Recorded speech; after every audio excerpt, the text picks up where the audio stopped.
Well, La Llorona is the biggest entity we have in the Hispanic world. It has been, taught, we have heard of her for generations to generations.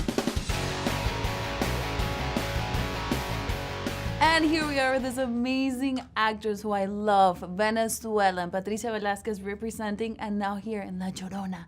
Bienvenida, welcome. Gracias, gracias. So happy to be here. I am so excited. I am terrified of these types of movies. You watched? And just for you, Patricia, You went. I watched. Oh boy.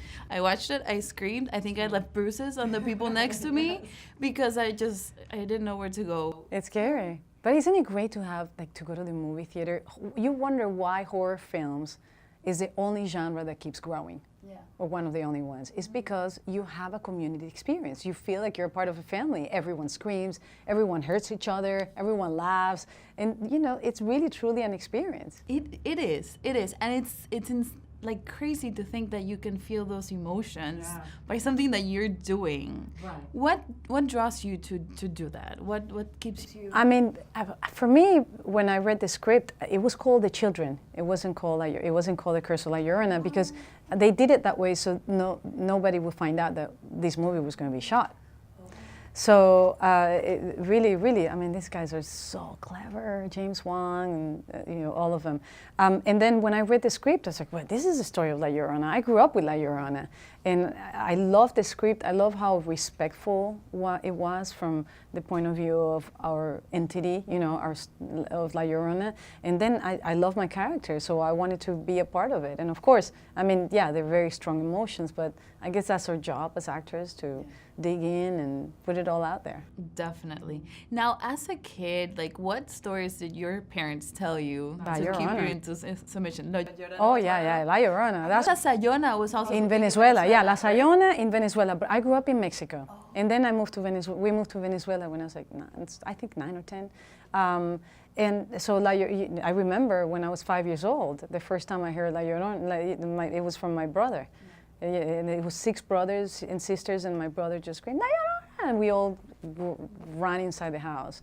So yeah, it's amazing how every country in Latin America has a different version of La Llorona, but is equally as important to all of us. Now, for the people in the States and other parts of the world who have no idea what this is, how would you explain it to them? How would you tell them about La Llorona? Well, La Llorona is the biggest entity we have in the Hispanic world. It has been, taught.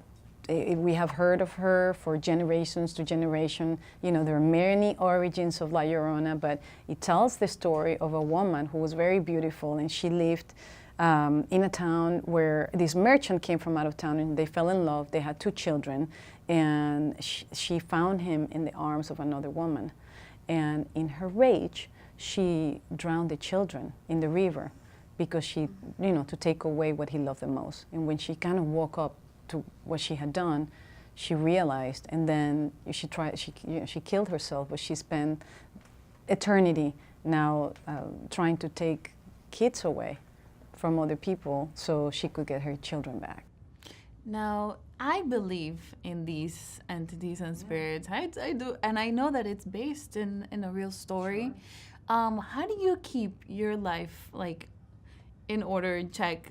With the, I know there's stuff to do, the cleanses, and do you practice any of those Very things? much so. What do you practice? Very much so. Well, I'm indigenous myself, so I'm from the YU group, and I've always, it's always been so present, and I believe in spirituality tremendously, but I also think that energies are very powerful. Even sometimes evil eye can be something that it might not even be ill-intended.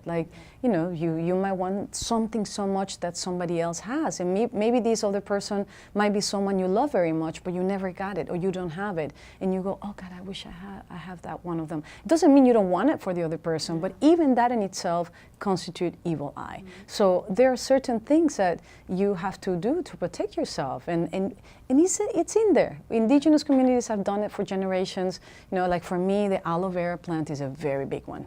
I mean, what does it's one of the most powerful plants there is. She had learned to survive with very little water. She absorbs, burns and helps with scars. And if you have an aloe vera plant inside your house, I'm telling you, somebody comes in with bad energy and the aloe vera plant turns brown. and then you gotta take it away, bring another one. I cannot tell you how many times this happened to me. Now I have to tell you, Linda, the other day I was with Linda, a couple days ago, and Linda said, what happens if it turns brown and you're the only one in the house? I'm like, well, you gotta do something. Patricia, thank you so much, and you can't miss the Curse of La Llorona. Be prepared. Scary. It's scary.